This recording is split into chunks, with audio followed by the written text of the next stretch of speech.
Greetings, our Poe Unpluggers. Jeannie and I have gone back and forth because, we have the regular group and it's like we're the Poe Unpluggers. And so, welcome back for our special episode on talking about Netflix Mike Flanagan's The Fall of the House of Usher. And Jeannie, one thing I thought about, we have not actually read The Fall of the House of Usher during a regular Poe Unplugged. We need to get around to reading that eventually. Yeah, we need to add it to the list. And the good thing about it, and as we're going to discuss about the Netflix thing, it's not all Fall of the House of Usher. So it kind of doesn't have any kind of sway whether you've read it or not, as long as you just got an overall remembrance or cliff notes, as we used to in school whenever we were too lazy to do anything. Sparks notes or whatever they're called. Jeannie, don't be a cheater. Yeah, hey, no. I'm a teacher. I have to figure out all the ways you can cheat so I can come down on you. And I love how you called us the Poe Unpluggers, because I started giggling because I'm like, oh, we're just unplugged, so that makes us Poe crazies. That works. And Will says, watch out for the those hidden treasures, or Easter eggs as they call them. Yes, absolutely. Well, who wants to start our discussion? Well, why don't we just start from the first episode and just go? Okay. Who wants to talk about the first episode? What was the little head nod to Poe in the first episode, other than just being called, Usher? Yeah, and I think yeah, go ahead, Keith. I felt with the mother, it was the premature burial kind of thing, when they put her and then which, at first, that caught my attention. I'm like, okay, this isn't going to be bad. He's going to follow it. It's going to be modern. We're going to work with it. Mm-hmm. First episode was fine. I was okay with it. Second forward, I started having a little issues. Oh, yeah. Just a little bit. Maybe I'm just squeamish. I don't know. It just was overkill in some scenes. Yeah. Well, for me, sorry, Holly. Go ahead. Oh, no. Yeah, go ahead, Jeannie. Go ahead. Well, I was just gonna say that, it got a slow start, and it was like, okay, maybe, no, maybe, no. And I caught the little cryptographic evidence, like the number of the house that they lived in, those little tidbits there. But it's like you could just predict what was going to happen. And I hate when I watch things and I can predict things. And it had nothing to do with reading what Poe wrote. It's just that, I know where you're going with this. You could figure it out. Yeah. So it's like I knew that the dude that was the head of Fortunato was going to end up being their dad. I'm like, let's just make it as obvious as we possibly can. Well, I knew forward what was going to happen to the next person just by those little things they put in each scene. Yeah. Well, I love the names of the shows. Like the very first one wasn't an actual title of Poe's works, but it had a line from his most famous, Midnight Dreary, which fit with the end episode being named The Raven. Right. So, he had those little tidbits of nuances that he stuck here and there that true Poe people. But the one thing that really got me is I hated the soft porn aspect of this damn show. I hate to say it, but I could have done without some of that stuff. Okay. I agree. And all the F words that they used. Yes. It's maybe I'm getting older. You know what's so funny about that is my father-in-law said the same thing about the F word. But see, I'm from New Jersey and I have a potty mouth and I curse all the time. So my husband and I were like, I actually didn't realize it, but that's probably just because of who I am and where I live. But I was like, wow, I didn't actually catch the curse words.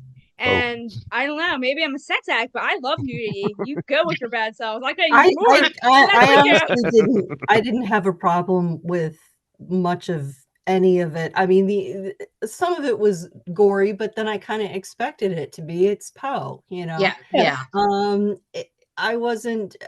used to Mike Flanagan's work. I've seen all of his shows, Bly Manor and Midnight Mass and all of that. So to me, I didn't feel anything was over the top. I was immediately, I mean, for myself, I was taken in the moment they started reading the poetry at the funeral. Yeah. Mhm. I was just like, oh, that's so cool that they're Yeah. incorporating this. The priest is speaking and he's reciting poetry, and I was immediately drawn into that. Yeah, and Spirits of the Dead. Yeah. And Yes, which is one of my favorites. So yeah, oh yeah, it's a great one. And just want to welcome who just joined a few minutes late, Season and Leela and Micah just joined us. And thank you. so and Mike says so good to see everyone. And so we just kind of got started, but we've just begun.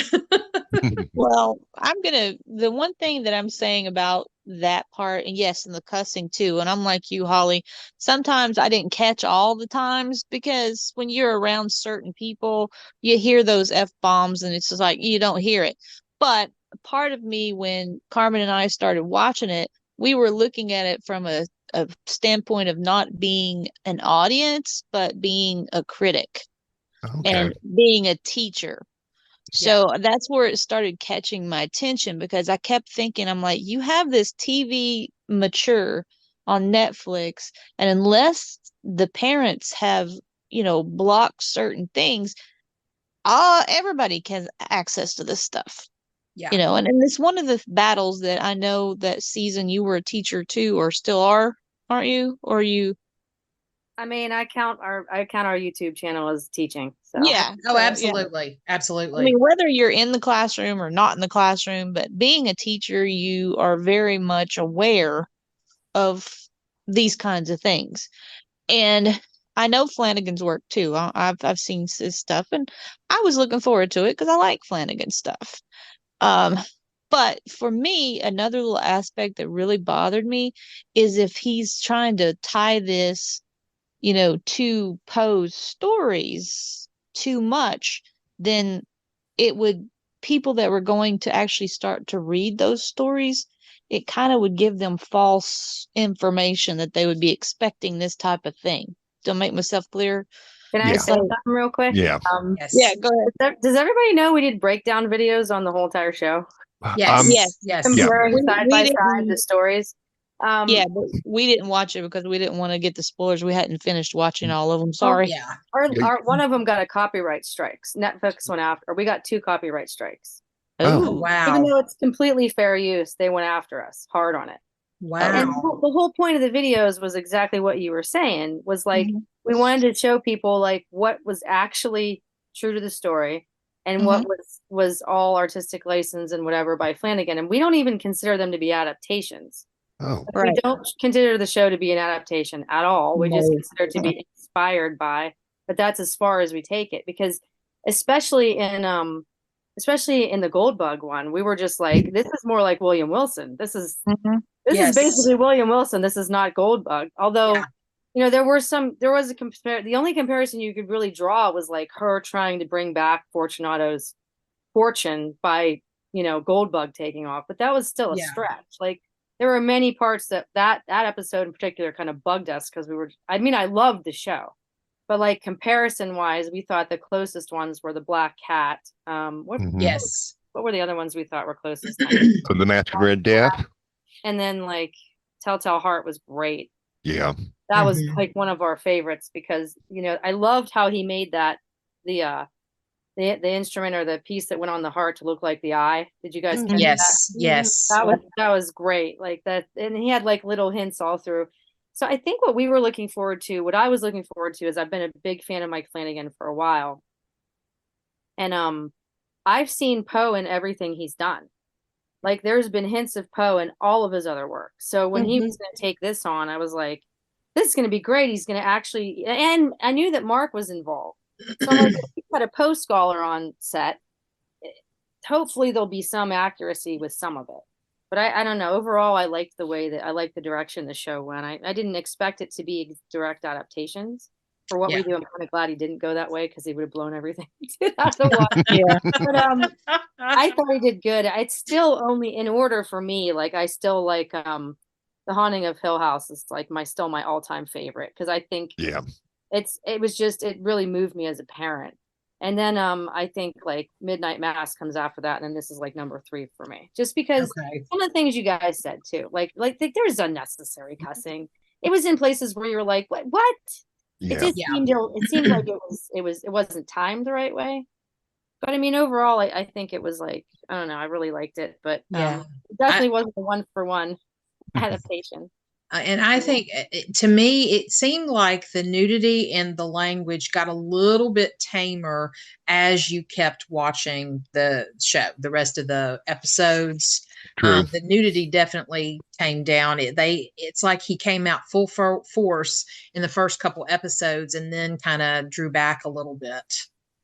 But after Prospero's party, his rave, I think, is where it started toning down. That was intense. that was intense. But you know which character fascinated me the most to episode 6 and that's where I fell asleep. Was Madeline. Oh yes. Because in The Fall of the House of Usher, she's a nut, to put it lightly, and she's buried alive, and she comes after Roderick, and they're twins.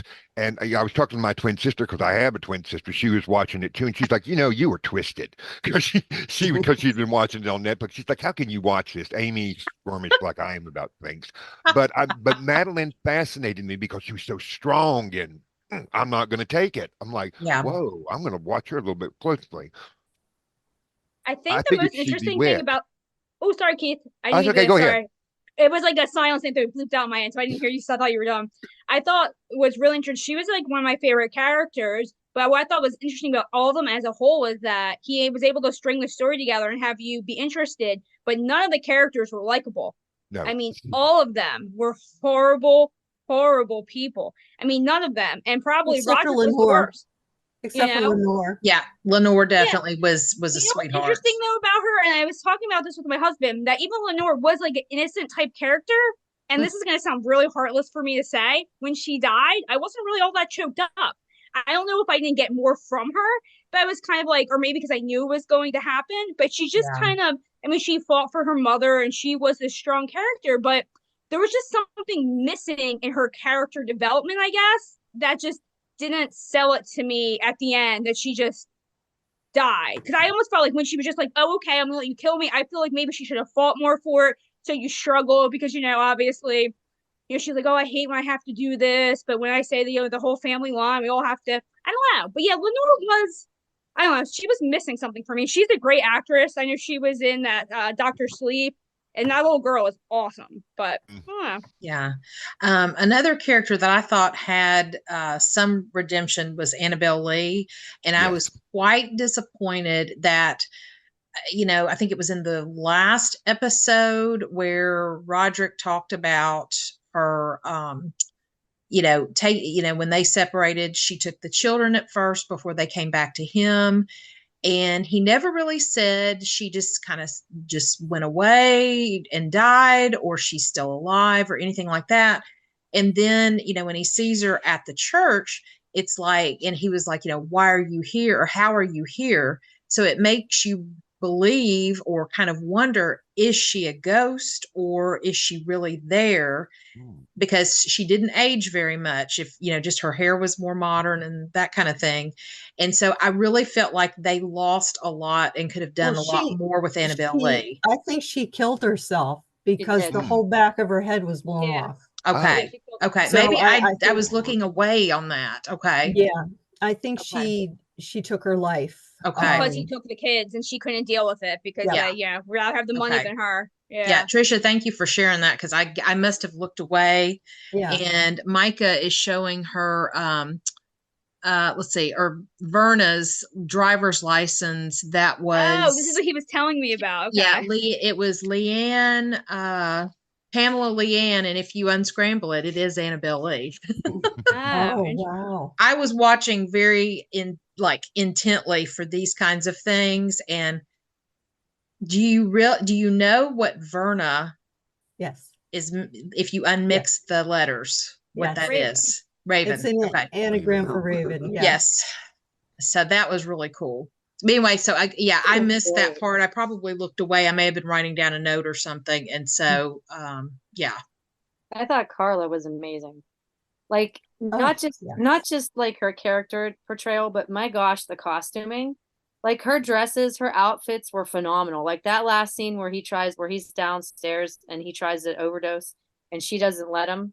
And Mm-hmm. her dress is all fluffy, and when they take the shot away and you see her standing there, Yeah. she's just amazing. She's got that allure to her. Yeah.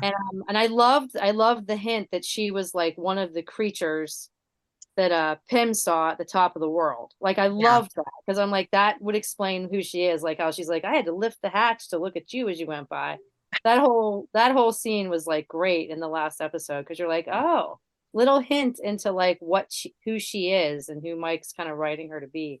Yeah. But I thought Carla was just, I mean, she's good in everything that he has her in. Yeah. Everything she's ever been in, she's been phenomenal in. But this was like, I don't know, she was so consistently played. Even when she jumped up on the table, that was scary. I know. Yeah. Yeah. So good. That whole scene when they took the picture and it was like the ape was phenomenal. I was just like, it's just that was a really good episode. I thought that was a nice homage to Murders in the Rue Morgue. Definitely. Yes. Mm-hmm. Yeah, but Verna was probably one of my favorite characters just because she was giving it back, and taking away. Mm-hmm. Well, I have to say that whomever was the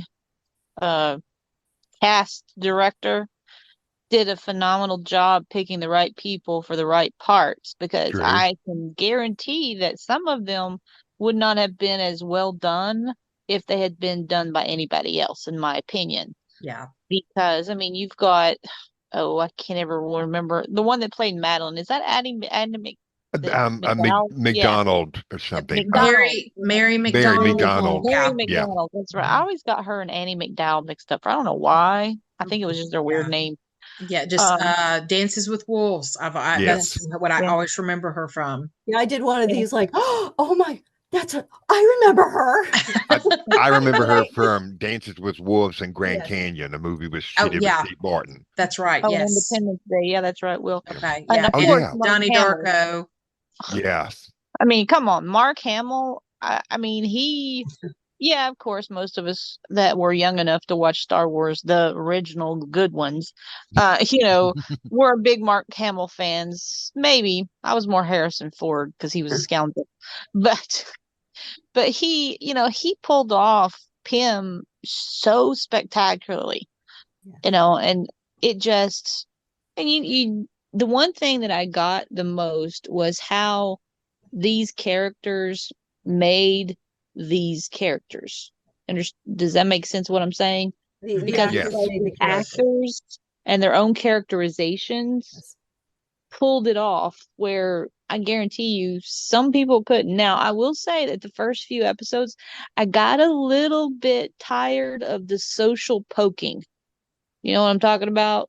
Like the little nudges here and there about what society, kind of the agenda of going on and things in the world. I'm okay with it, but it started bogging me down a little bit because I'm like, you don't have to hit us between the eyes with it. We understand. We see, we know. I mean, I like what you're doing, but can we tone it down some? So that part's, because once again, like I said, Carmen and I, we started watching it from not an audience point of view, but a critical point of view. So it kind of, not entertainment factors. Exactly. I think my only critical thing I would have to say about it, because overall I thought it was a good, overall like a good, not at least not an adaptation, but inspired by, was the part where Morella, who Freddie is my favorite character in the show. I love him. I love that actor. But like when Morella decides that she's going to go to Prosper's orgy party. Now I know cheating has nothing to do with looks. It doesn't matter. It does not necessarily like a reason why people cheat. But if you're going to cheat on Freddie, which I can see why maybe you would cheat on Freddie, but like you're not going to cheat with his skinny, scrawny, loser little brother. I mean, you can bring in bigger, better fish. So for me, I understand we had to get her to that point, and we had to get her melted, and we had to have all these things happen. But I just feel like that storyline, especially like she's leaving and he's there, like, Freddie was a really good dad before he went crazy because of this cheating thing. I just kind of feel like, to me, it just didn't make sense that she decided to go to his party, because this guy has parties all the time. It just doesn't make it sense to me. That was like my one thing with that. And that Morella seemed like a pretty smart girl, that she just went and walked into a situation where she obviously knew he would blackmail his brother, which is what he was planning on doing. But when she fell for that line he gave her at the front door, that really dirty description about what she could experience at his party, and he kept lowering his voice and kept getting closer to her, and I'm thinking she ain't gonna fall for this, she's too smart to fall for this. And then later in the scene she walks in the kitchen, I'm going out with my girlfriend, I'm like, are you an idiot? I mean, those kind of places, I mean, I'm not saying like, I mean, I'm not sure where the state was, but these kind of things, you can find them more than at his party. It just seemed like such a stretch to me. If you're looking for something a little risque or something off the books, that you would have to go to his party. That was my only thing with that. But I mean, it worked. And that scene where everybody gets melted was awesome. And where, you know, like when she comes out to that song Wicked Game, which is a Chris Isaak song. I don't know if anybody's familiar with this original song. It's such a great, powerful love song. I mean, that really made the scene for me. I mean, it was a great scene. Speaking of songs that I really picked up on that got to me was when they were making the deal with Verna.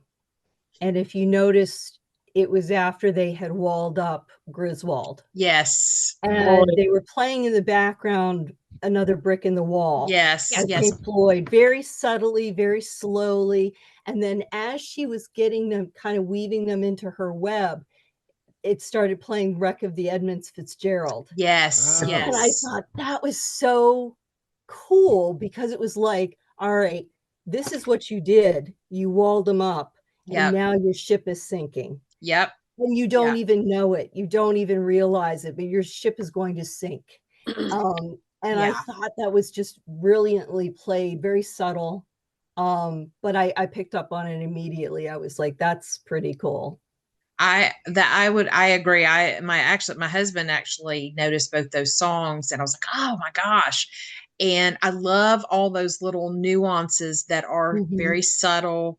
In the episode 2, The Mask of the Red Death, they talk about diddling dead bodies, you know, with, you know, Poe's story about diddling.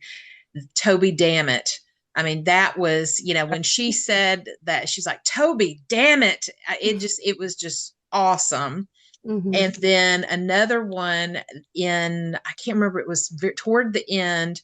One of the, I don't know, like secretaries or something, says something to Pym about making an appointment or something. And he's leaving very quickly. And he goes, you'll have to rearrange that. I'm having Richard Parker for dinner. And I cracked up laughing.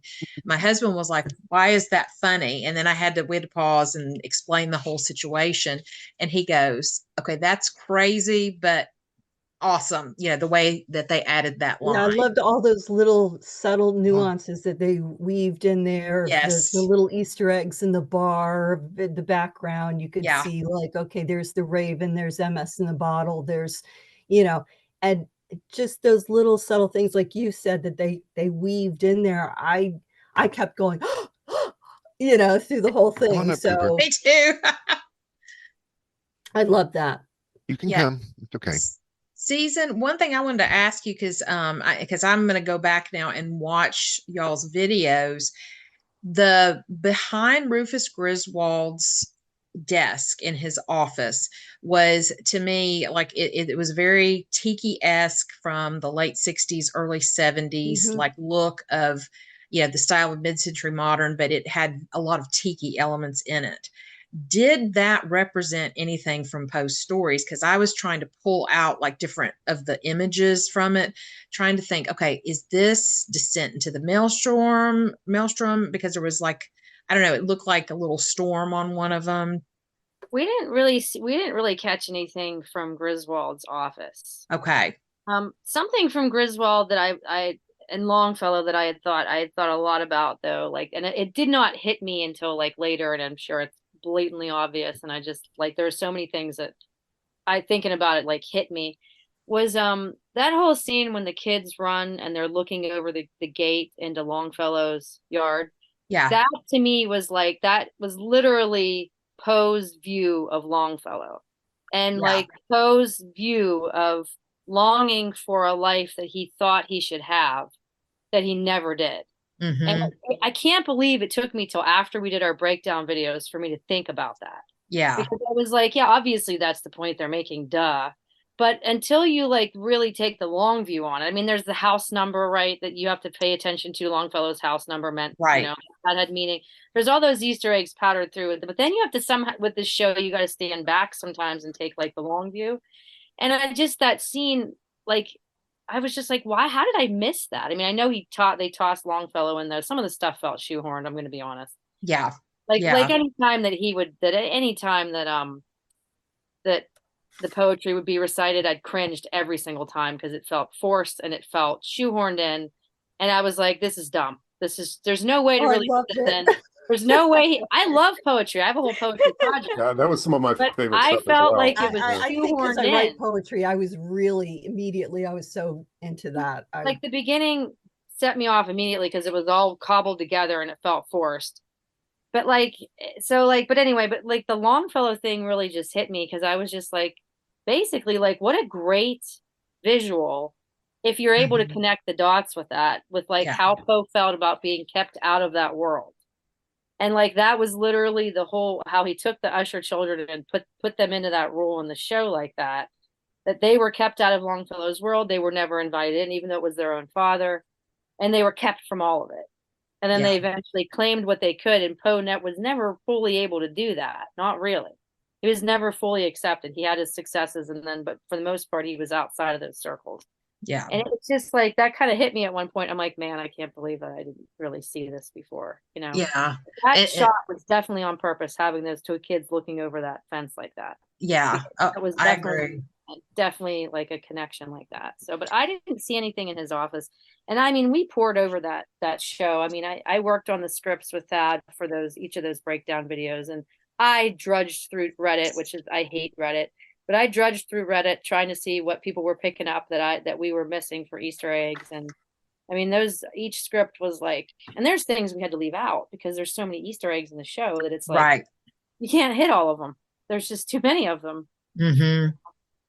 I agree. But yeah, I could never see Roderick as a poet. I always felt like that was forced because his personality to me did not fit somebody that just haul off and start quoting Annabelle Lee. It just was weird to me. I like in terms of script writing, like as a poet, obviously I like poetry. I just like, for some reason in that show, it just felt shoehorned and out of place. I agree with you in that. I never felt that Roderick, like I liked the poetry and I feel it did most of the time work where it was at. But I felt like he was nothing like a real life poet. I mean, even if you were a poet that came into money, he was the most ruthless. Like I realized it was going to be kind of like the Devil's at the Crossroads storyline from the beginning. So when they're at the bar and they're making this deal, for this better life for themselves, and he didn't even have to think, like, because even his sister was like, "Hey, you're the one with kids. I'm never having kids. This is up to you if you want to make this." He didn't even hesitate. Madeline was the one who was like, "Hey, wait, think about it." I mean, this guy was pure bad. He just kind of goes against a lot of those natural things that I don't have a heart of a poet. Maybe Trisha would be able to say, but kind of like those natural things that poets tend to have, like love, a sense of nature, a sense of just like the good things in life, even like the good with the bad, like the melancholy. I just felt like he was just kind of really the most wrong of all the characters. Well, they didn't sell it. I don't know. I felt that he actually, at one point, Verna says to Madeline that he would have been a poet. Yes. If that would have been his what he would have ultimately would have become. I did see him struggle quite a bit with who he was and who he was becoming. The one parallel I noticed a lot was if you listen to Griswold's voice, he sounded a lot like Roderick, the older Roderick. And then I noticed that they started to say, like, Roderick said a few things that Griswold had said to him in the very beginning, and they were repeating each other, and he became Griswold. I felt like he had an inner struggle of wanting ultimately to be good, but he didn't he couldn't get there. You know what I mean? Like it was easier to be bad. Maybe, I don't know if that's exactly what I'm looking for, because I mean, I think he was also manipulated quite a bit by Madeline. Yeah. I believe he that had too. a real stronghold on him. And so I think he started out maybe with a poet's heart, maybe having those struggles. And I saw him kind of throughout the show. I didn't see him as ultimately completely bad. I actually saw him really struggle even with the loss of his children. Yeah. Mm-hmm. So I didn't see him as this just horribly evil character throughout the whole thing. I think he struggled back and forth with that. Yeah, I would agree with that. I think if they're gonna have him spouting off poems, maybe show him trying to get something published and fail, or have something written down somewhere. Like the character, like that side of him, we didn't like. We saw him struggle as a human, and so I wasn't like fazed by that. I'm like, yeah, okay, obviously he's turning into Griswold, which is why they had him quoting Griswold sayings and things that he had heard him say. So you could see that he was turning into the very thing he hated. And that obviously was the center struggle for him, right? But like, if you're going to sell him as a poet, show him writing stuff down, show him typing stuff, show him doing what we do, getting inspired and writing it. But like, it just, or getting published, or being in a publication, or in high school, winning a competition in high school, like a poetry comp, something. But there was no characterization in the show to indicate that was a side of him that made any sense other than him spouting it off at weird times. Usually, it's like, usually when he was his dementia. It's like Poe too. It's not his. But like, I don't know. That was just the thing. That's just, even when I was writing our scripts for our Breakdown videos, when I would have to cover that, I would put "ew" in like capital letters, because I'm like, I would just say, or forced, or yuck, or mention it, because I'm like, man, if they had made that connection, I would have seen his character would have been a little more. It would have been wider, like a wider lens, but they only had 8 hours to get things done. So I get it. You're under time limits and stuff. Yeah. See, I think he had that struggle, but I think it was all a build up to that twist where we thought he was going to do the right thing and help turn him in. So to me, that internal struggle was all a farce. It was just a big charade. Like, we're like, oh, this poor guy, we're seeing him struggle, like with the poetry, reciting it to his wife at the table in front of Dupin or Dupin, however you pronounce it correctly. And I just feel like it was all just a charade. And I do feel like the reason why we did see him struggling with his children's death, to me, I took it as because he knew that Vernon was real. It wasn't just some nightmare or some dream, and that he knew that meant he was going to die. And I do feel that he felt bad that Lenore was going to die, but I think he was a me person. And at the end of the day, we all think death isn't going to touch us until it touches us. So for me, I think he was just one big charade. He was just lying to himself. And his big concern at the end of the day was number one, which was himself. Not, you know what I mean? And the same thing with Madeline. At the end, she tries to have him commit suicide to save herself.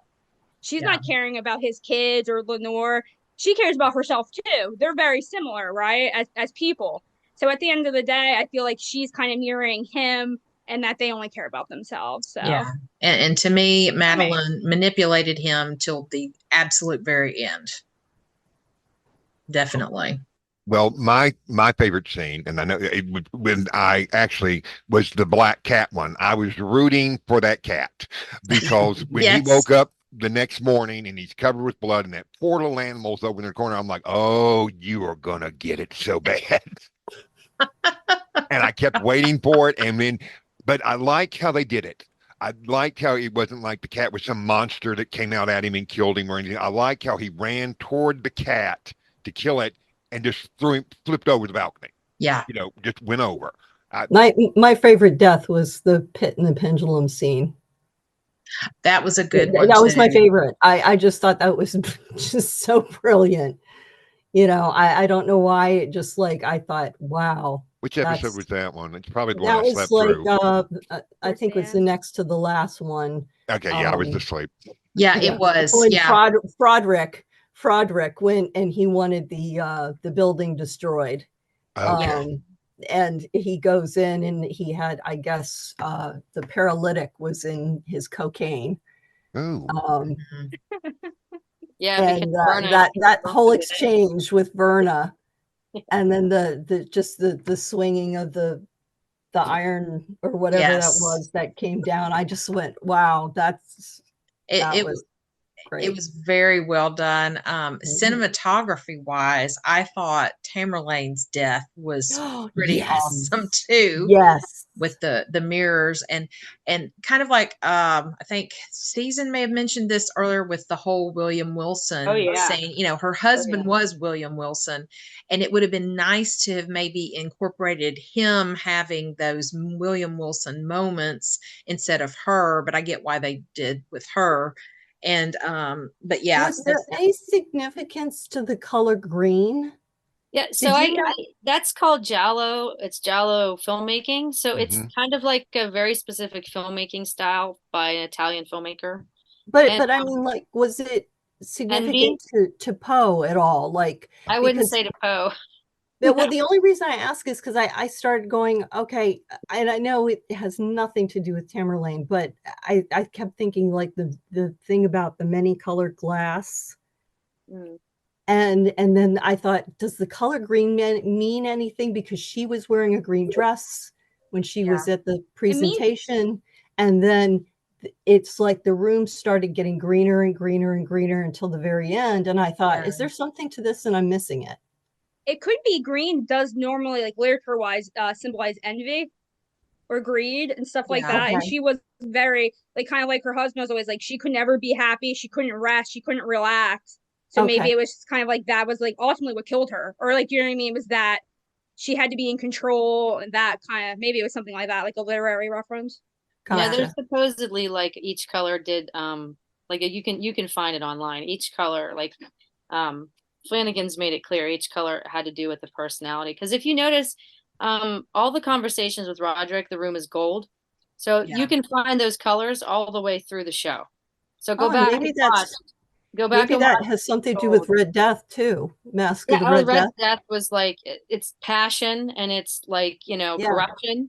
Like each color goes with each character. And then Madeline didn't really have one. He says it was purple, but I didn't see too much with Madeline and purple. But you can go back and you can see gold with Roderick all day long. Almost every scene he's in, there are gold touches, especially when he's talking to Dupin. It's always gold in the room. So now that you say that, I remember that. Yeah. And then like I think Lenore's was black, because she got cut out early in life. So it's kind of like it was interesting because that's something we didn't really get to touch on in the breakdown videos. We didn't talk about Giallo filmmaking and stuff, but that was definitely a style they went with, which was I thought like you're saying, Trisha, I think that really enhanced her death scene with it green when it going slowly, and then her having that whole William Wilson style fight with the fire poker and breaking all the glass. I was like, and then like how Verna was just like talking to her, it was like a total thing where it was like her having a conversation with herself. It was like, that's one of my favorite death scenes because it had such a slow build up. And I actually kind of felt a teeny bit bad for her, but he also covered the psychology of it. Like she hadn't slept in days. So like you have every aspect. You have like the supernatural, you have the actual psychological, which Mike Flanagan is like, he is just the master of you not knowing quite which side of what you're seeing is happening, if it's a psychological breakdown or something supernatural, which is why I was so excited that he was going to do Poe, because I'm like, Poe can be both kind of. So it's like, but that scene was crazy with the colors. That was like very intense. Yeah, one thing that my husband and I picked up on, he didn't watch the first 3 episodes with me and Jeanie, so I had to catch him up. But it was the scene, one of the scenes, I'm trying to remember, I can't remember which episode it was, but it was when you finally get to see the scene between Verna, Madeline, and Roderick making the deal. And Madeline makes a comment, something about, I don't remember exactly what it was, but it was, she rolled off with, what will you do with a Klondike bar? And that, you know, that was New Year's Eve, 1979. That did not come out until 1986, that slogan. So they got that, you know, and I sometimes pick up on those things, but my husband and I looked at each other like, that's not right, because we lived it. And then when they're walling up Rufus, he calls them ballers. And that would not be until the 2010s. Just little tiny little things, but it's like, be accurate. You did a lot of other things accurately. Have those kind of things be accurate.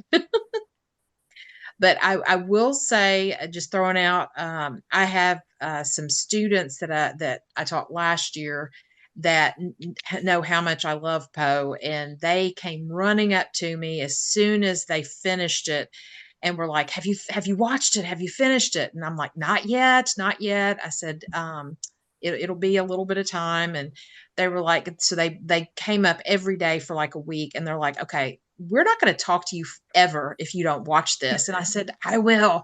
But the excitement in young people to see of loving Poe, that was very exciting to me and other students in my classes right now.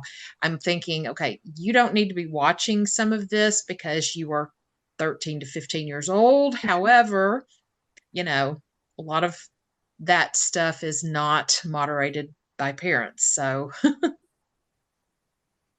Well, my niece is in college now, so she reads like I do. Anything she can get her hands on, she reads it, whatever genre or whatever. And she asked me, she's like, "Who should I read next?" And of course, I went Poe. And she's like, I had to explain it to her about science fiction, everything, and da da da da.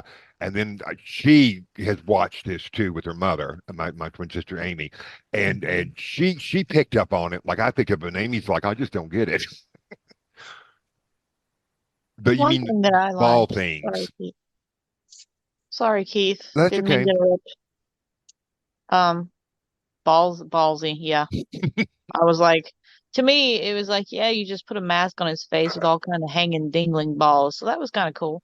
Um, but no, the very last, the very last episode, I liked it when after Lenore's death, and he goes back to, his high rise building, and he's standing there at the window, and Verna shows up, and she's, telling him that every 5 minutes someone dies from ligadone, yes. which kind of has its tie into Lagia. Um, and he's standing there, and all of a sudden you see all these bodies start falling, but it looks like he's taken the cinematography to make it more of a black and white.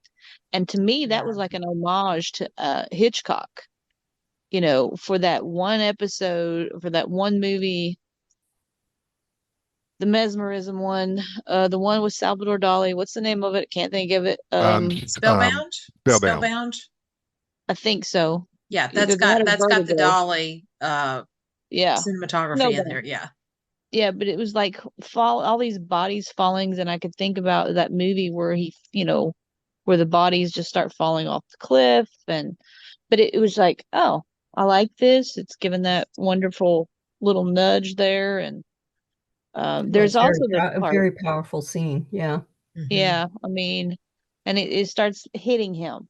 It's like you see all this happening, and it's like, oh, look, what did I do? Oh, I have no legacy. I'm a monster. And they make that clear that he's like more of a monster than most of the ones who are true monsters in society. And and I thought it was weird, but not really. They worked it in very well about how he was more upset with the death of Lenore, which I understand why. She was like his one good moment type of thing. The one good thing that he could see, and he was kind of thinking that he could hope that she would turn it around after they'd gone. But of course, and everybody, if you paid attention, it says his line, the Usher line, would end with their death, and it's like, well, duh, that means she's got to go too. Yeah. Because she's an Usher. But no, the very beginning where um, Roderick is in the office with Rufus, and he's trying to convince him about Lander Pharma, to buy Lander Pharma. Am I getting that right? Lander? Yeah, I think so. Yeah, well, that's a tie-in to Lander's Cottage. So it was like, yeah, that's a little nuance that only people who are Poe people would notice that. So, and I don't know. It had its good parts. It had its really slow parts where I was like with Keith, I nodded off a few times because I was like, wake me up when we get back to something interesting. Because at the first of few episodes, when you see you see Annabelle Gish's character showing up behind Dupin at the house, and then you have all the other ones showing up, and then you have Roderick going nuts thinking, oh no. And then all of a sudden it just stopped. You didn't see anything else until the grandfather clock goes off, and you're like, well, why didn't he just, then you're like, oh no, he got his legs cut off. He probably couldn't walk as a ghost, Yeah. So I don't know. It just kind of like some things you're like, well, why didn't you do the continuity and keep it going? But at the other times it's like, it's a little overkill in my opinion, but it still had its impacts between the cinematography, the music, the actors. So it kind of, overall, I would give it about a 7 on the scale, as long as I stay away from tying it into Edgar Allan Poe. Because I'm like, sorry, I'm like, it's true. Because it's like, can you think about if poor Poe, now his face did show up in the bar scene. Well, see, when I first, excuse me, but when I first went into watching this, I was trying to look at it from his point of view, his story. You know what I'm saying? Yep. Yeah. And then I stopped myself. I'm like, no, this isn't going to work. You're going to drive yourself crazy. So then I started it back over, and kind of like you, I became a critic. Yep. Yeah. And I mean, I don't think it is the truth for every Poe person that is fans of Poe, but for me, I couldn't think of it any other way. I couldn't watch it in any other way. Yeah. Couldn't turn that part of my brain off and go, no. Because it was too ingrained. That's just me, though. Well, I mean, I enjoyed it up to the point until I fell asleep. Yeah. I mean, I was enjoying it. I mean, really, and I got a kick out of that black cat. I mean, I was just thrilled when the cat got him. I didn't know. Yeah. I mean, my dogs were looking at me like, whoa, what is wrong with you laughing? Oh, and of course, Leo's boyfriend. Leo's boyfriend is referenced. You got that right? That reference? Yes. Yes. Did everybody catch the fact that the cat was not real the whole time? Oh, yeah. Yes. Because a lot of people didn't catch that. So, like, at the end, that was the real cat stepping over him. The cat that he was seeing the whole time was fake. The one that stepped over him at the end. Because, and Mike Flanagan commented on this. He's like, you think I would kill a cat? Come on. He made a comment like he would never do that, right? So he made a distinction between himself and Poe there. He's like, no, I would never kill a cat. I forget what tweet it was, but he made a comment about that because someone asked him about that. Like, was that cat really real? And he's like, no, he didn't, the whole thing, he didn't see. Plus, if you notice, all the way through that episode, nobody else is seeing the cat. Correct. He's the way they cut it, he's always the only one that sees it except for Verna. Yeah. And that whole scene where they cut to her and her eyes hanging out was brilliant. Yes. Like, I love that so much. That was just, and they didn't spend too much time on it. It was just the right amount of time. Yeah. Like they shot and then looked away, and then it was like, I thought that was great with her wearing the collar too. That was fantastic. I thought they handled the black cat. That was probably, out of all of them, that might be my favorite too. Same as you, Keith. I thought they handled it the best. I thought they handled his drug use and everything. That was probably we thought that was the closest to the original out of all of them that they did. And I also thought it was just the most. I thought it was the best told one of all of them. It was a true descent into madness mixed with drugs, mixed with everything else. Like, I thought it was really well done. Yeah. I liked it too. Will says for Flanagan, I would give it a 10. For a Poe perspective, probably a 6. Yeah. I think that's a good. Well, I do say the one thing is that I never thought I would root for so many people to die while I was watching a show. I'm like, I don't think this is exactly what you should be going for when you're watching something, but you shouldn't be sitting back eating popcorn and going, I wish you would just die. Yeah. Can somebody kill them already? Get them, I'm done. It's like, oh yeah, rip her face off. I'm just saying. That's actually a good point, Jeanie, because this is a weird setup, right? You started a movie knowing that everyone is going to die. Yeah. And it's still keeping your interest. So for me, when I first realized in that first episode, like, wow, everyone's gonna die, I was like, I can't believe he just told you that. Like, you have no hope for anyone. So even if you got attached to anyone, it didn't matter because you knew they were gonna die. So I thought that was a risky setup. And I think he pulled it off brilliantly for me because I was like thinking like, wow, because I've read and seen other things similar to that, and they've always been very horrible. Like he did a brilliant job of pulling it off, keeping you interested, and still having you dislike all the characters. So I mean, overall, I really do. It's one of those weird things. I feel like there was a lot to it, a lot of moving wheels. I really did enjoy overall. I thought it was very well done. A little campy with some of the references. At some point, I do feel like he was just dropping Poe names and naming everything after a Poe thing just for the sake of fitting it in because he couldn't fit it in anywhere a little bit more concrete into the storyline. So we're just going to start naming things and stuff. But for me, I was like, I could have done without that. But people who didn't realize that was Poe related, probably it just rolled off their shoulders and it didn't matter to them. So yeah. Well, I was glad when the doctor died.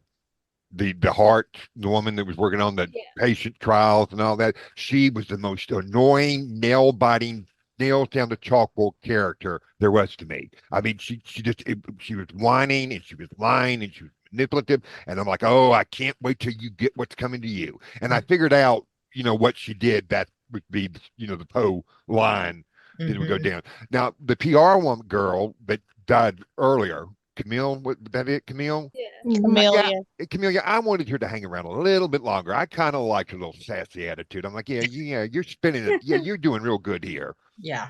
You're not taking crap from anybody. You're like Madeline. You do it. Well, I think with the doctor girl, is like she wasn't really a doctor, right? It was like her lover or her girlfriend was a doctor, and I kind of thought the whole time she was riding on the coattails of her lover, right? She never did anything great. Like all the other characters, I mean, even Prospero, at some point he was doing his own thing. Like she was the one that was really like her, living off somebody else's livelihood. So she was kind of like one of those characters where it was like, yeah, I don't know, I didn't really like her, but yeah, her death scene was pretty much epic. Yeah. But when she had that conversation with her lover, and they were having that argument, and her lover's trying to tell her what you've done is wrong, it's unethical, da da da, and I'm going to report it, da da. And then it's like all of a sudden she goes into that Usher mode. Well, it's my name and it's my money that funded you. And I'm sitting on the couch going, oh, I can't wait. I just can't wait. Yeah, she got what was coming to her, right? I feel bad for her lover though. That stinks. Yeah. Literally, that literally stunk. Yeah. It literally stunk. Can you imagine walking into that room? Oh my gosh, and seeing that scene was like epic. Yeah. Yeah, his the acting in that when he saw it, he was just like it was the epitome of horror, definitely. Yeah. It really was. But yeah, that was really crazy. That whole the way that went down. You knew when they cut away something bad happened when she flung that thing. Oh, they did a brilliant job at tying it all together. They really did. Like, yeah. Wow. And then once I got to the third episode, I realized they were killing the kids off in birth order. I was like, okay, it's not going to be a mystery. Who's going to die when? The only thing they changed it up on was Lenore. But that's because she was a granddaughter. So that's true. Like, once you get to the third episode, you're like, oh, we're going youngest to oldest. Okay. All right. Yeah. My husband thought that when Roderick walked into the room and saw her girlfriend, Alessandra, he thought that Roderick was going to end up in self-defense killing his daughter. But then they did that twist and he was like, that was great. Okay, I have to say that scene when they walk into the bedroom and she's like plastered to the wall and her heart's showing and all the first thing that my mind went to was Wes Craven's Nightmare on Elm Street, the waterbed scene where Freddy Krueger, kills Johnny Depp, and I'm going, oh, there was more blood in there because I was like, where's the blood? We need more blood. It's not enough blood. Okay. like, where's more blood? Yeah. Oh, And this is what I mean. I'm like, I turned into some kind of weird, murder thing. But That that's was true. brilliant. It was brilliant how they did the heartbeat though, because I was Yes. wondering, yes. like that was so creative because it could have been so dumb. Like Mhm. it's really hard to do a heartbeat in a way that's like that you're not. It's not thump thump. It's not like your standard telltale sound. Like that Yeah. was brilliant tying it into a heart device, and Yeah. it's squeezing the heart of someone dead and how it would sound different. Like that Yep. was because the whole time you're like, okay, I think it's the device. But then when you see where it's really, and then when he heard it, when Roderick heard it, you're like, oh, that was like a Mhm. big aha moment because you're like, holy crap, he can hear it now. Yeah. That was just amazing. I love that so much. That was great. That was my second Oh, favorite episode, was the Telltale one. yeah, and I was very glad that at the very end how Madeline came up from the basement and falling onto Roderick just like the story, and then the house started falling down Oh, around them, and Dupine was able to get out. I was like, I'm so happy that he kept that true to the story, because if he changed it up too much, I was going to be like, I'm done. Even though I've watched the whole thing, I'm done. And so just because it's like, if you're going to call it the fall of the House of Usher, you better have that right. Question for everyone. Does anyone have an issue with him calling it that? Because Thad does. He's like, that's not what it is. That's not what the story was. Like, I did. call it Yeah. something else, but don't call it the original name, Yeah. I looked at it as when not like the original story, the fall of House of Usher. I looked at it as the fall of House of Usher as the fall of the Usher family. Is Yeah. how I went into it. Because I'm like, oh, it's a powerful family. They're going to get to come up, but I didn't think it was. You know, I didn't have it in my mind of a house falling on them at when I went into this. But Yeah. I mean, of course, I realized going into it, okay, they're all going to be dead, and then like you said, it was brilliant the way he kept you wanting to see more. Yeah. Will agrees with Keith, and Holly did a thumbs up as well. When I first heard that he was doing this, I was very excited, and I was like, before you knew exactly what was going to happen within the whole, like all of the episodes and how he was pulling from different ones of Post stories, I should say, I was like, how is he going to drag that out for 8-ish, 10-ish episodes of the Fall of the House of Usher? He's going to be adding in a lot of Hollywood license. And then when I found out that he was weaving in all, several Post stories and things, I was like, okay, that kind of makes sense. And so I had a problem with it at first of him calling it that.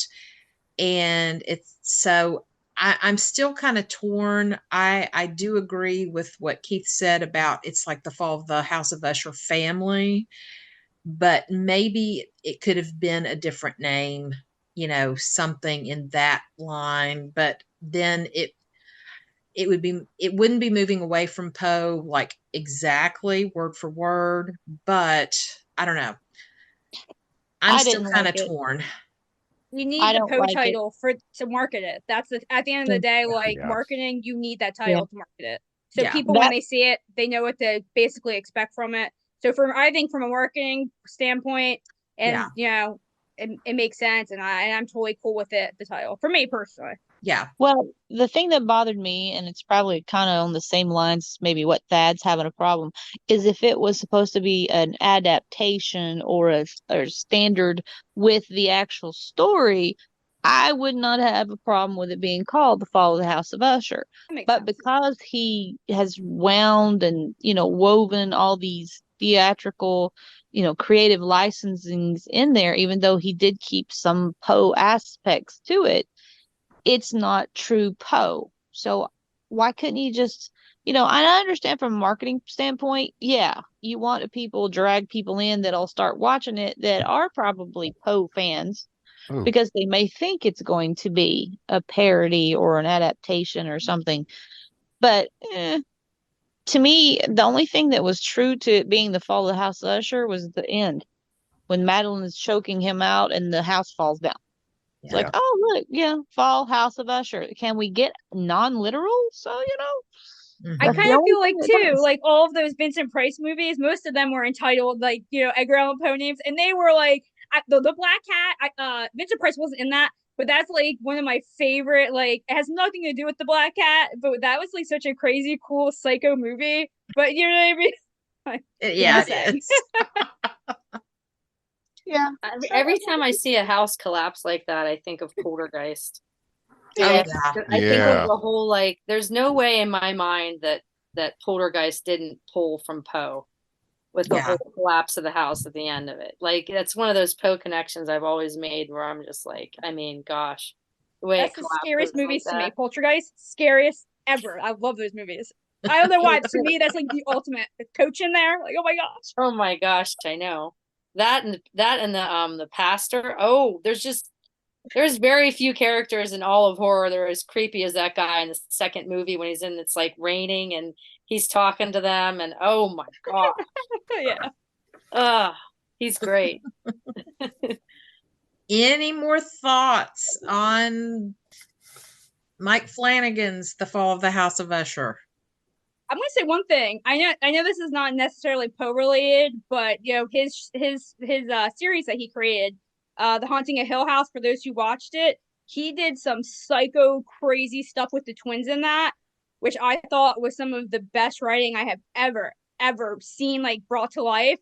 And so when I thought originally when I heard about this story, I actually thought he was going to do it as a straight up horror like that, and I was expecting just like more complete madness. So that's why I was really surprised when it was actually set.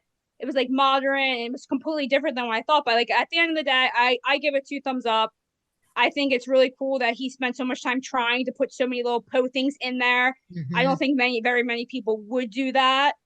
Obviously it was like a great, you know, homage to Edgar Allan Poe, and obviously he's a big fan. So I thought overall it was a really cool project, and I'm glad they finally got out for us all to view. You guys, I'm with you, Holly, on that one. Did you catch the Easter eggs from his other movies? Did you see the Oculus mirror? It's in there. I haven't seen that. All the stuff from his other sets from his movies. No. The Oculus mirror is in the bar.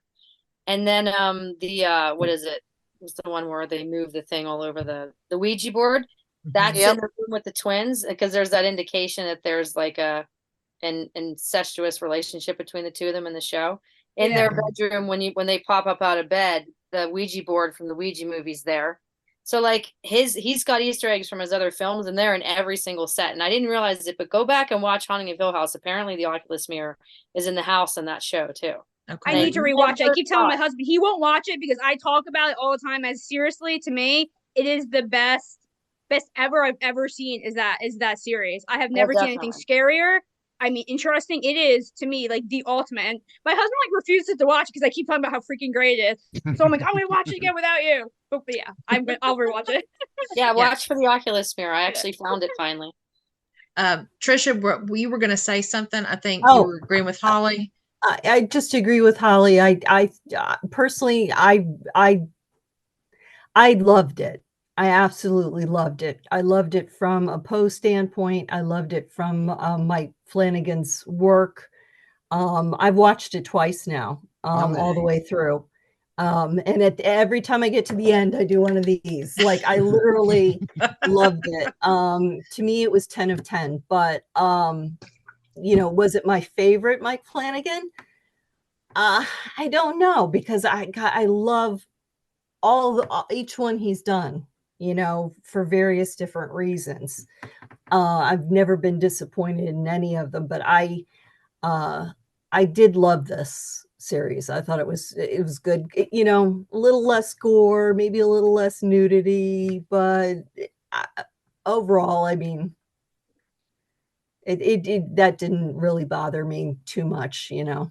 Yeah. But I get from an educational standpoint, if you wanted to, you know, have your students watch it, it might be a little tough. Yeah. Because there's some great poignant aspects to it where you could learn a great deal from this show. But then I always, you know, I think back to, well, kids swear. Yeah. Oh yeah, they do. They swear. Oh yeah. Kids have sex, you know. So I mean, you can't say that they don't. I think they do. So just It's a teaching moment. Yeah. Yeah. Yeah. That's the Absolutely. unfortunate part of it, because you know it happens, but it just is like, to me, as an adult, if I'm watching it from an adult standpoint, I didn't have a problem with it. I was just hoping for more bloodshed, in my opinion. But I was like, no, come on. Like, take the head off, have an aortic throw of, some blood here, do a Jackson Pollock for Pete's sake. Let's do something, but that's kind of how I will. When I watch anything that has to do, and I'm putting air quotes on horror, those are my comedic movies. Even my students at school would bring up some of these movies just so they could hear me laughing about them. Because I would always bring up Halloween. I'm like, how can no one get away from this dude? He walks slower than me. I You mean, mean Michael Myers? yeah, Michael Michael Myers. Myers is great. I think he's Yes, one of the he best is. all-time horror guys. He's the boogeyman. You can't kill the He's great. boogeyman. Wait, you talk about somebody rooting for Jamie Lee Curtis to get it? I was one of those people. I was like, can you get her already and shut her up? I'm tired of listening to her I whine and scream. loved it. I loved it. My stepfather took me to see it when it premiered at a theater here, a small one, Grandin Theater, on the October night. It was raining when I was 8 when it premiered. They figured if they took me to it, I would shut up about it, and horror would be the end of it. Oh, I just fell in love with it after that. And I mean, because I said it was the boogeyman. Do you know the boogeyman got away, Dad? And he was just like, whoa. Yeah, Oh, yeah. gosh. Well, I mean, and each their own, but I'm just saying, it's like, I can handle that. So yeah, I mean, if I'm not looking at it as a strict critic of Poe's work, it was a 7 out of 10. Okay, because it was Mike Flanagan, and he had a lot of cool nuances in there. Yeah. The videography, the tie-in with the music, those kinds of things. It was like having a scavenger hunt while you're trying to watch a show. Yeah. So that's kind of cool. I like it because it piques the detective in all of us if we're trying to look for something. But Yes. it just it is what it is. It's better than some of the crap they put on lately of anything else. So Yeah. Yeah. I definitely want to rewatch it just for entertainment and not be taking lots of notes, and just enjoy it for what it is. And overall, I did enjoy it. I liked it. And of course, I always, every time I see something or read something, I'm in the middle of several different books that have Poe characters or something in it. One of them is Holly's book, which is amazing so far. And I'm about halfway through. And that comes out Friday, by the way, for everybody on here. I have Athena. But anyway, my first question I always ask is, what would Poe think?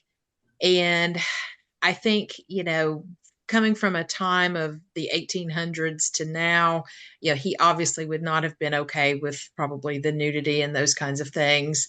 But I think the homage to his work is, I think that's the thing that he would be tickled to death about.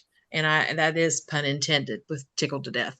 Um, I just, I don't know. It's very surreal to think about what he left us and what people are doing with what he wrote. And it's very cool. It's just really cool to honor the man.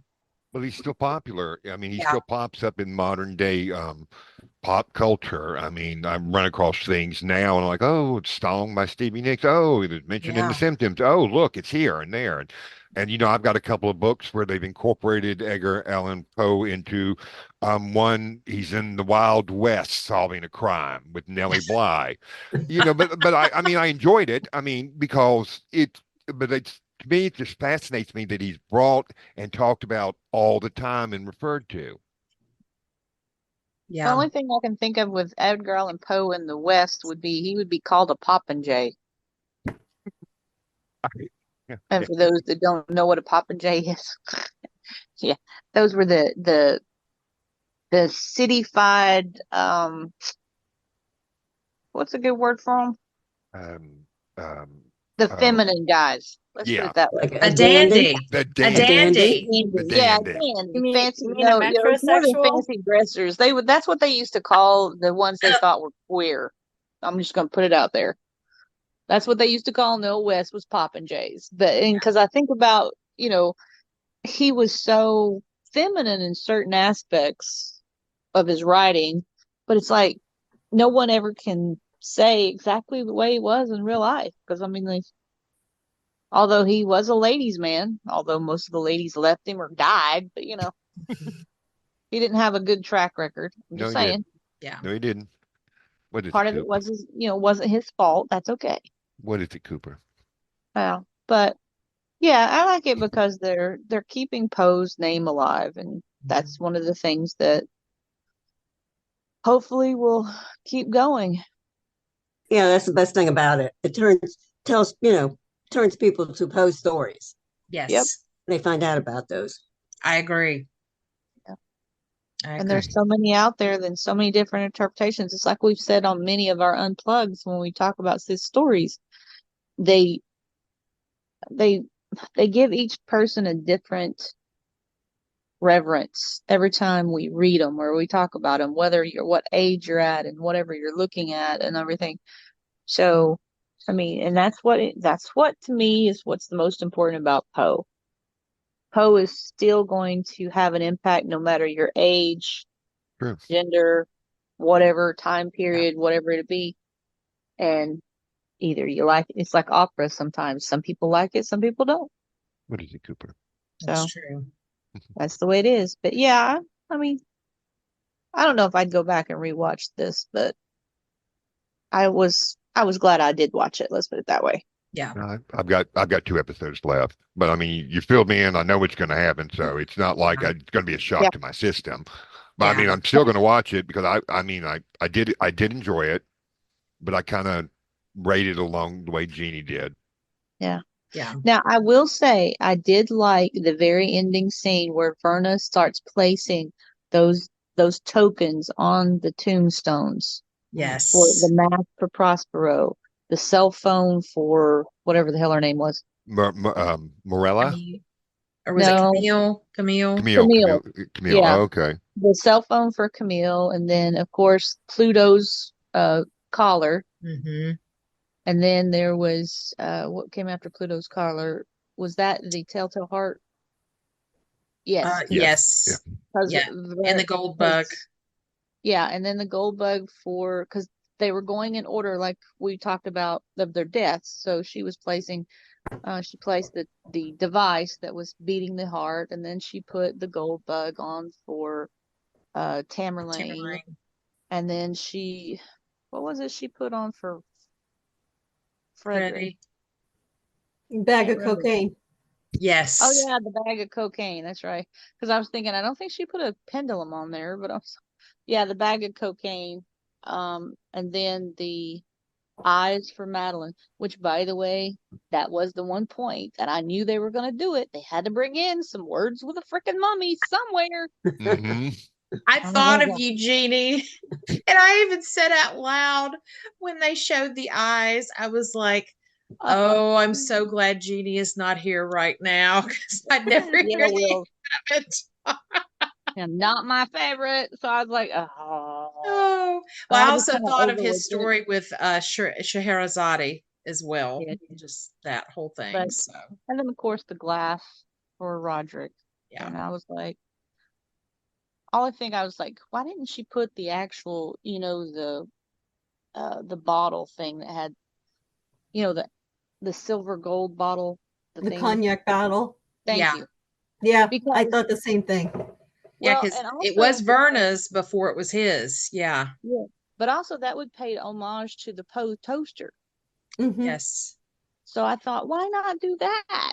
Because he does make a little reference to the Poe toaster in there, slight, but I was like, whatever. But no. Yeah. That was the ending scene, and I thought that was a very good wrap up. It just, it brought everything into focus and just went, okay, now it's time to move on. Yep. So that's all I'm going to say. Any last thoughts from anybody else before we end our discussion. No. Well, thank you guys so much for joining us on our, special edition Poe Unplugged. And later on in this month, January 30th, same time, same Zoom link, we'll have Murders in the Rue Morgue. So please join us for that. We're really looking forward to that. And Alex, Jeanie, help me pronounce his last name. Zinda. Zavatovic? No. I know who you're talking about. Yes. We did an interview with him, and I always butcher his name, and I feel horrible when I do. But Alex from the National Edgar Allan Poe Theater will be joining us for that discussion, and they just did that live, and the recorded version, I believe, is out online as well now. So they do such amazing work. But he does season, yeah. So, whatever. We're trying to figure out some kind of partnership or some kind of project we can work on with them, because we absolutely love their work. I mean, I love Mark's work too, but I also love just Jen and Alex. They're all such great voice actors. They have so much talent, and they're just a lot of fun to hang out with too. They're just really fun. Oh yeah, absolutely. Oops. So, and then don't forget Holly's book comes out Friday. Yes. And then Season, if we want to get our own breakdowns, Season has their breakdowns for the Fall of the House of Usher. You said 2 of them got taken or copyrighted. We got strikes. Are they all up, Thad? They all up? No, the videos for the breakdown. Yeah, they're all up. Are they were they the ones I'm seeing on YouTube, or is it someplace else? Yeah, they're only on YouTube. So okay, I mean, I caught it before I watched the series. It wasn't like I was actually searching for it, but I was looking for Poe Unplugged because I forgot to do whatever. And it all came together. Okay. Yeah, cool. Yeah, I just wanted to plug anything taken down. That was it. So I haven't looked to see which ones they are yet, but it's ridiculous all around. But whatever. You can watch the ones that are up. They were a lot of work. There's a lot of script writing. So I'm anxious to go watch them now. Yeah. And then Trisha, didn't you just have a book come out recently as well? Well, I have another poetry book that I released in September, but I'm working on a another Poe related poetry book. Oh, cool. That's about 3/4 of the way finished. Okay, awesome. And it's just strictly dedicated to Poe, just kind of like the Ghosts of Nevermore, but it's all shovel poems. Okay. So golden shovel poetry. So okay. All right. I enjoyed the Ghost of Nevermore. That was a good book, Trisha. I like that a lot. It was. So Holly, what's the name of your book? My book is named The Eye of Athena. It is a supernatural suspense that's inspired by Edgar Allan Poe. It basically tells the story of this guy named Kenneth, who is Edgar Allan Poe's best friend in his childhood, and he is basically the inspiration for all the stories that are to come from him. So it kind of gives like an alternative history. It's set in Virginia in 1826. So it's kind of like a little bit of a historical retelling, completely inspired. Obviously, none of these people are real, but besides Edgar Allan Poe. Sounds good. And the book comes out tomorrow? It actually comes out on Friday. On his birthday. You can pre-order it on Amazon or Friday. It'll be available wherever books are sold. Amazon and me again. This is going to be I was going to say, the ebook is right away, but I know anything, the paperback or the hardcovers are like almost 2 weeks. I ordered books the other day and it's been like a month. Like I'm checking every day. It still hasn't shipped. I'm like, what the heck? Holy crap. Wow. It's like killing me. I have an event in February. I'm like, I need books, people. Yeah, I mean, I ordered this one way back. I don't know what happened. I got a notice that it was out of stock or something, and it would be immediately along, and they were going to ship it, expedite it, and it didn't come, and I forgot I'd ordered it, and then it came, and I'm like, oh, and then there was a mix-up in the billing. I got billed twice for it because they said they'd sent me 2, and I said, you only sent me 1. So, and the chat bot is not friendly. Oh no, it's such a pain. Because I know when I ordered Trisha, I got yours in the hardcover, and I think that took almost 2 weeks to get there. Yeah, and now they're wow. saying, Yes, I was Cooper. just looking at one of my hardcovers, and it says 6 to 7 weeks Yeah, Ooh. it's for a Wow. hardcover. Oh, It's wow. crazy.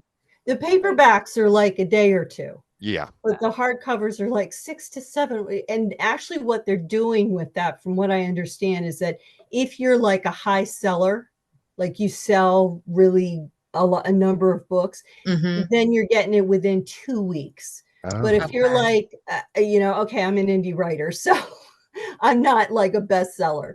So, my paperbacks, a couple days, hardcovers, 6 to 7 weeks. That's crazy. Yeah. Yeah, Yeah, that because that's the is. print on demand. But what they do is if you, I Yeah. guess if you do sell some, like they'll print more than they actually sell, so then Yes. they can, Yes. you know what I mean? But yeah, I know what you mean. Yeah.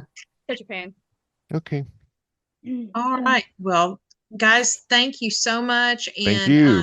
just Thank you. also remember too, if you have suggestions of what you want to read, let's see, February, we haven't announced this yet, but we're going to be reading The Sleeper. Ari or A.A. Rubin is going to be joining us.